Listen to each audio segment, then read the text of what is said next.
বাজেছে না নয়া টান দিব। আরে বাবা মোর তো ওইটাই চল, একটা তো চলে মোর পরে নাম তো জিত। কি করে ওরে বাবা, পেটে বড় হয়ে গেছে, তুমি এলাও একটা মাইয়া পাটের পারবি না রে। হ্যালো গায়স, ঘটি গেছে এক অসম্ভব ঘটনা। সেই কি ঘটনা? মুই আজ তুমি মনে করুন যে এই তামাক বাড়িতে প্যান খান পিন্দার সময় পাং নাই, একটা গামছা পিন্ধি চলেছি। কি সেই ঘটনা আসো জানাছো? তো আপনি কেন সেদিন বাড়ি থেকে পালিয়ে এসেছেন আমাদের দর্শক জানতে চাই, আপনাকে বলতেই হবে। আমি কি ইচ্ছা করে এসেছি? আমি তো ইচ্ছা করে আসি নাই। ও আমাকে ঠকিয়েছে, তাই আমি প্রতিশোধ নেওয়ার জন্য ওর বাড়িতে চলে এসেছি। ও আমাকে কথা দিয়েছিল আমাকে বিয়ে করবে, কিন্তু না, ও তার কথা রাখেনি। তো আমরা জানতে চাই সেই ছেলেটি কে? কে আবার? আপনাদের জিৎ। ও জিৎ? হ্যাঁ জিৎ।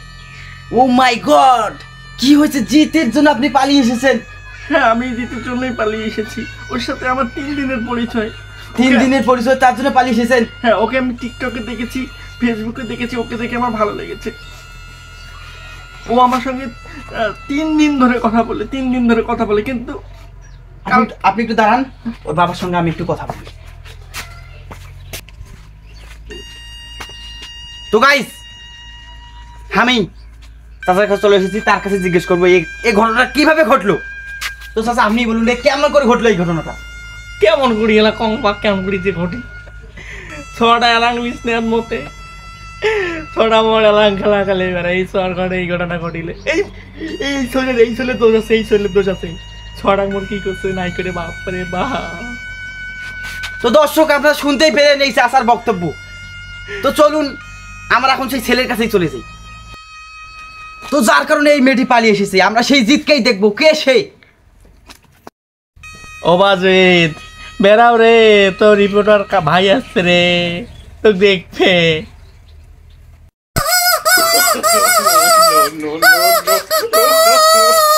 আরে চাচা, আপনার ছোট ছেলেকে তো ডাকতে বলিনি, আপনার বড় ছেলেকে ডাকান। এত বড় কাণ্ড ঘটিয়ে এখন ঘরে লুকিয়ে আছে। আরে বাবা মোর তো ওইটাই চল, একটা তো চলে মোর পরে নাম তো জিত, পরে কেন তো ছটা আসছে। কি করে ওরে বাবা, পেটে বড় হয়ে গেছে, তুমি এলাও একটা মাইয়া পাটের পারবি না রে। আর এই কেমন একদিন চল হয়ে এর বাড়ির চলে আসছে ওরে বাবা।